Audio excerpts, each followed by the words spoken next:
저희가 말하는 마귀는 형상이 있는 것이 아니고 마음을 말하는 거예요. 마음. 그러니까 부정적인 마음, 나쁜 마음. 여러분, 뭐 음란죄라고 하잖아요. 음란한 마음을 마귀라고 표현을 해요. 음란한 마음을 주는 그 마음을 마귀라고 표현을 해요. 그러니까 이게 미워하는 마음 있잖아요. 그것도 미워하는 마음을 주는 마귀가 있어가지고 그 마음을 일으킨다는 거예요. 마귀가 형상이 있는 게 아니에요. 뿔 달리고 뭐 이런 존재가 아닙니다. 마음을 말하는 거예요. 아까 올라올 때 우리 교수님하고 우리 저 학생들이 삼위일체 하나님에 대해서 좀 설명을 해달라고 그랬어요. 그래서 그걸 제가 좀 얘기를 해드릴게요. 그거를 좀 얘기를 해드릴게요. 해도 되겠죠? 잠깐 내가 얘기를 할게요. 근데 제일 중요한 이제 승리재단의 교리, 우리는 뭐 교리는 없는데 우리 교리는 하나예요. 누구든지 내 몸처럼 여겨라. 그 교리가 하나입니다. 근데 승리재단의 진리체계라고 그래요. 저희는 진리체계. 진리체계의 핵심이 되는 걸 말씀드리는 거예요. 그러니까 삼일 하나님이 계시잖아요. 이제 저희는 기독교적인 용어를 쓰는 거예요. 근데 기독교적인 용어로 하나님이 계시잖아요. 근데 하나님을 삼위일체 하나님이라고 해요. 그죠? 기독교에서도. 근데 기독교에서 말하는 삼위일체 하나님은 성부, 성자, 성령을 말하는 거잖아요. 근데 그거는 저희는 잘못됐다 그래요. 성부, 성자, 성령은 잘못된 삼위일체 하나님이다. 저희가 말하는 삼위일체 하나님은 하나님과 아담도 하나님이고 해와도 하나님이다. 왜냐하면 에덴 동산에서 선악과를 따먹기 전에 이 하나님, 아담 하나님, 해와 하나님은 하나님이었다는 거지. 선악과를 따먹기 전에는. 왜? 에덴 동산은 천국이기 때문에. 천국은 하나님의 나라이기 때문에. 하나님의 나라는 하나님만 있기 때문에 이렇게 삼위일체 하나님이 계셨었어요. 원래가. 그러니까 영원 전서부터 삼위일체 하나님이 계시다가 6,000년 전에 하나님이 마귀에게 사로잡히는 사건이 벌어져요. 그것을 성경은 선악과 사건이라 그러는데 선악과 사건에서 아담과 해와가 마귀한테 사로잡히는 사건이 벌어져요. 그래서 아담은 양이 되고 남자. 그 다음에 해와는 마귀한테 사로잡히는 순간에 여자, 음이 돼요. 그래서 음양의 세계가 쭉 펼쳐져 나온 거예요. 그런데 하나님이 그때부터 다시 아담 하나님과 하와 하나님이 마귀에게 사로잡혔는데 그 하나님들을 구출하는, 그래서 다시 삼위일체로 회복이 되는, 신락원에서 복락원이 되는 그런 것을 인류 역사 6,000년 동안 쭉 하나님이 준비해 오셔서 마귀를 무찌르는, 마귀를 이기는, 마귀를 없애버리는 무기를 개발했다는 거예요. 그래서 6,000년 만에 하나님이 마귀를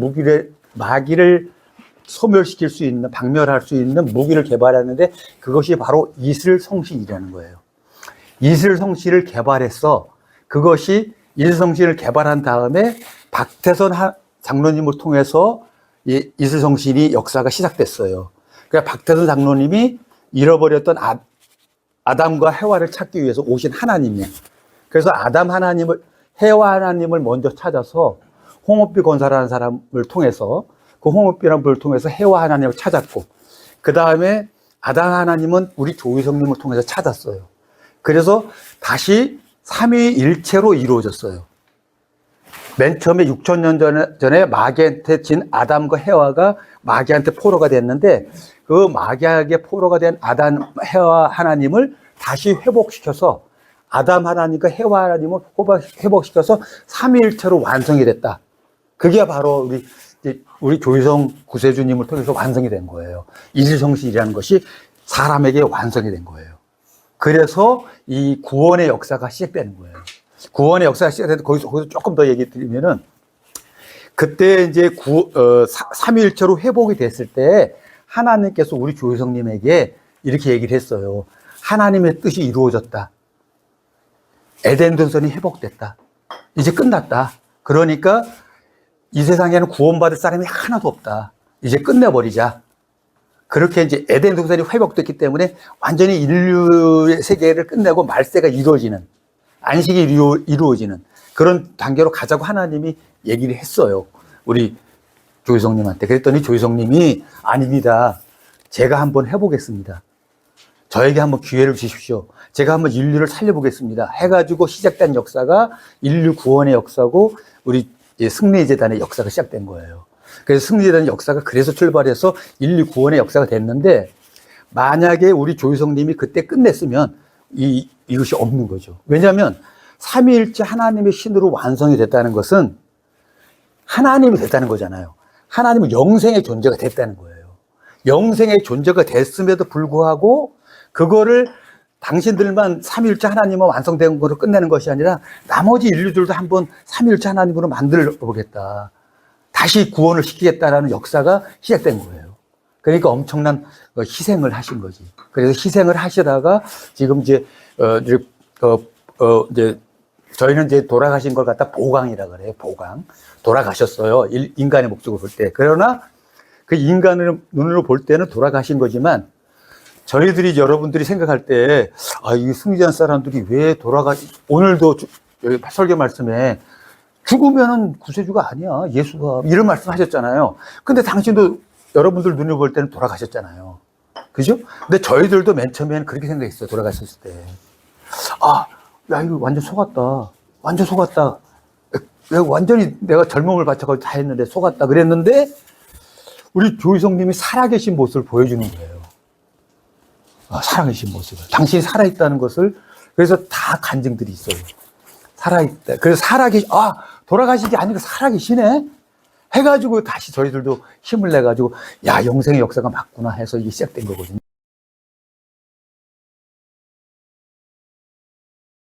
이제 승리재단의 진리 체계가 굉장히 방대해요. 그러니까 우리 학생들이 잠깐 말씀 한 번 듣고 또 뭐 이렇게 이거 보고 절대 이해할 수가 없어요. 저희들도 몇 년이 걸렸어요. 진리 체계가 너무 방대하기 때문에.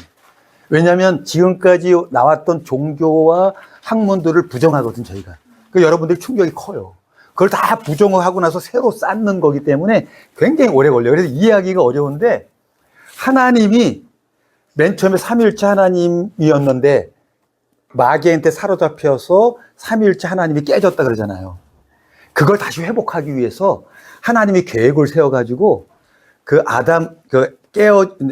잃어버렸던 해와를 찾아서 다시 하나님으로 회복시키고 아담을 찾아서 다시 회복시켜서 삼위일체로 완성이 됐다는 거예요. 그러니까 그렇게만 이해하시고 조금 더 공부를 해보시면 좋겠어요.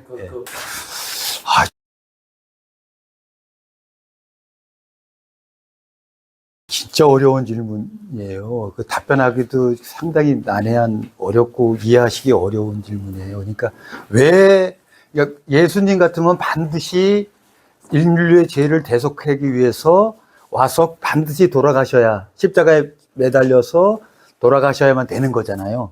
그것이 기독교 논리예요. 근데 우리는 그게 아니고요. 하나님은 그렇게 바보가 아니다는 거지. 하나님은 반드시 이렇게 돌아가셔야 될 수도 있고, 그러니까 육신을 가지고 할 수도 있고, 육신을 안 가지고도 할 수 있다는 거지, 하나님은. 조건이. 그래서 하나님은, 왜냐면 하나님의 시나리오는 하나님의 상대되는 신이 있는 거예요. 신이 없으면 한 길로만 가지. 하나님이 상대되는 신이 마귀라고 하는 신이 있어요. 그 마귀라고 하는 신과 하나님의 신의 싸움이거든요. 그 싸움에서 마귀가 어떻게 대응해 나오는가에 따라서 시나리오가 다 달라요. 하나님이. 그게 육신을 가지고 할 수도 있고 육신을 벗고 할 수도 있는 거예요. 근데 지금은 육신을 벗고 하는 조건으로 갔다. 그렇게만 이해하시고 조금 더 공부를 해보시면 좋겠습니다. 네.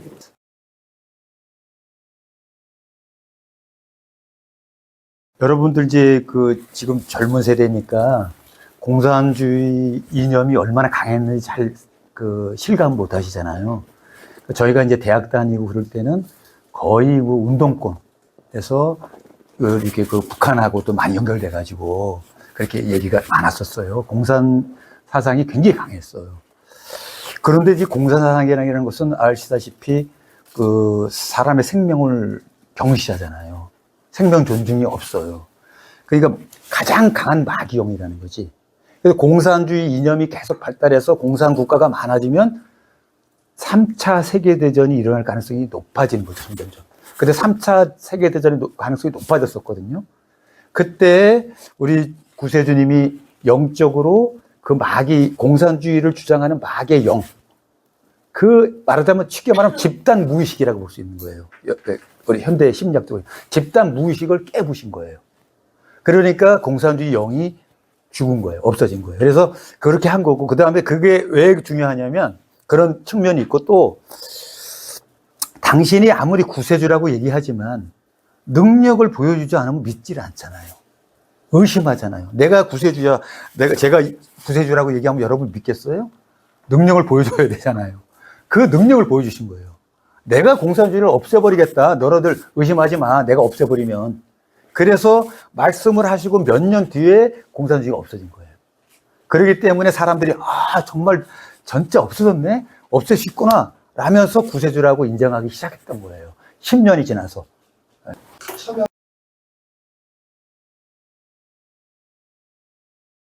90년대 후반에서 2000년대 초반에 한국 신종교학회라는 학회가 있었습니다.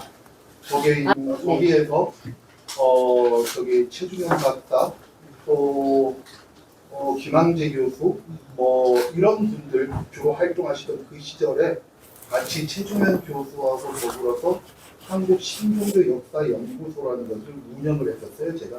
저는 박재한이라고 합니다. 참여 관찰을 하신다기에 제가 한 가지 제언을 드리고 싶은 게 있어서 제가 설명할 수 있는 입장은 아니고요. 저는 이 승리재단의 5서 21일이라는 초기 단계가 있는데 그걸 마친 지가 한 1, 2주밖에 안 됐어요. 저는 승리재단을 밖에서 관찰한 것은 한 20년 정도의 시간을 가졌습니다.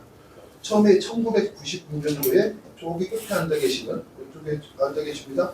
안명숙 승사님께서 한국 신종교학회의 개원, 그 개회를 할 때의 발기인대에서 대토론회에 참석을 하시면서 승리재단이 한국 신종교학회에 같이 연구를 하게 된 그런 계기를 만들었거든요. 그래서부터 이제 쭉쭉쭉 해 나오기 시작을 했고, 제가 말씀드리고 싶은 건 요즘 혹시 TV 뉴스 보시면은 가장 많이 나오고 있는 신종교가 뭔가요? JMS, 통일교, 신천지죠? 이 세 가지 것들이 가장 많습니다. 그런데 아까 저기 우리 앞에 선생님도 말씀을 해주셨지만 한국 신종교 문제에 있어서 김탁 박사 책을 얘기하면서 수흥과 강증산에 대해서 얘기를 했는데 수흥과 강증산은 피에 대한 개념이 전혀 없어요. 피가 어떻다라는 개념은 전혀 없습니다.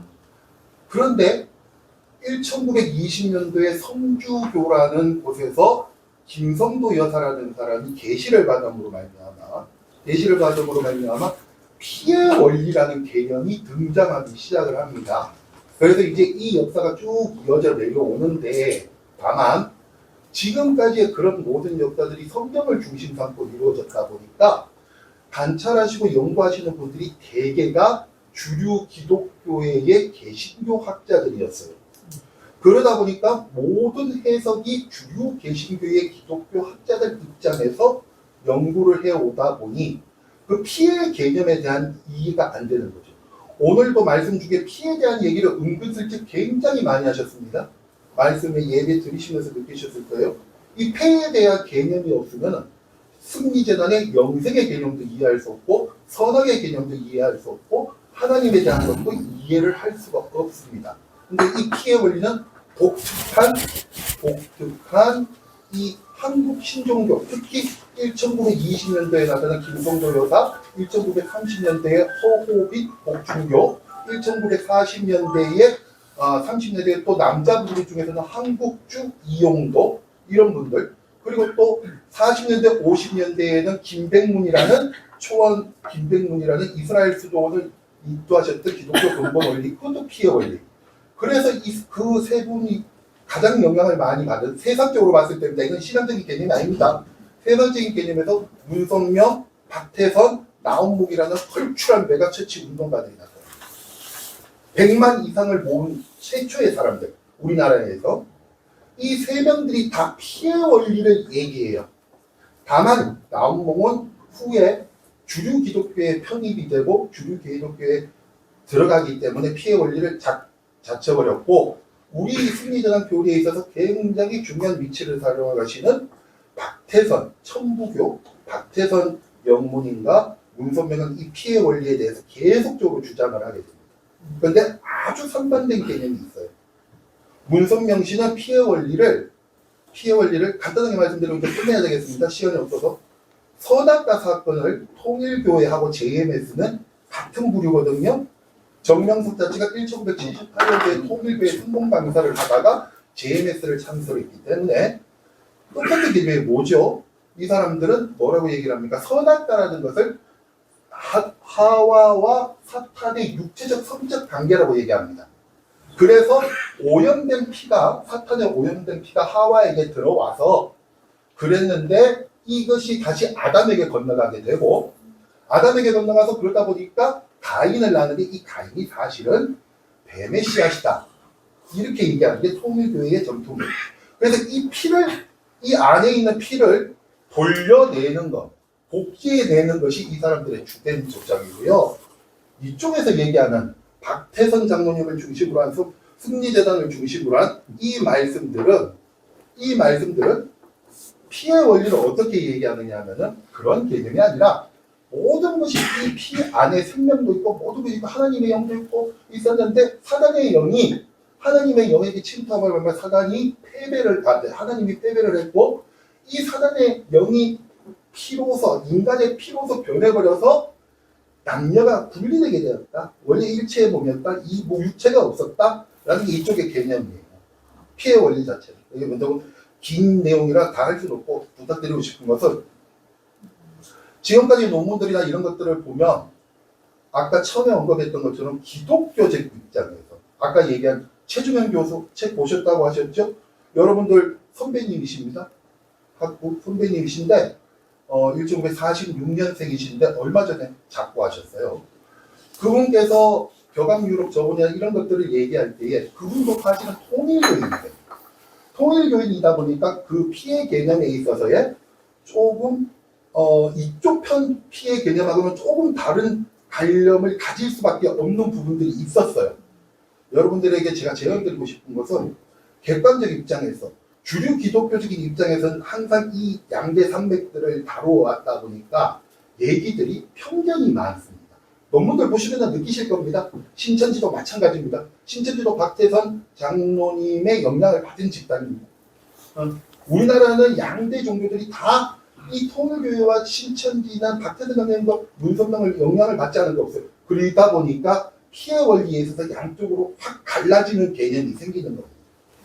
그래서 이 피해 원리를 꼭 한번 연구를 해주셔서 여러분들이 지금에 일어나고 있는 통일교회, 신천지, JMS 왜 저런 사건들이 일어날 수밖에 없을까라는 것은 피해 원리를 연구하지 않으시면 이해를 할 수가 없습니다.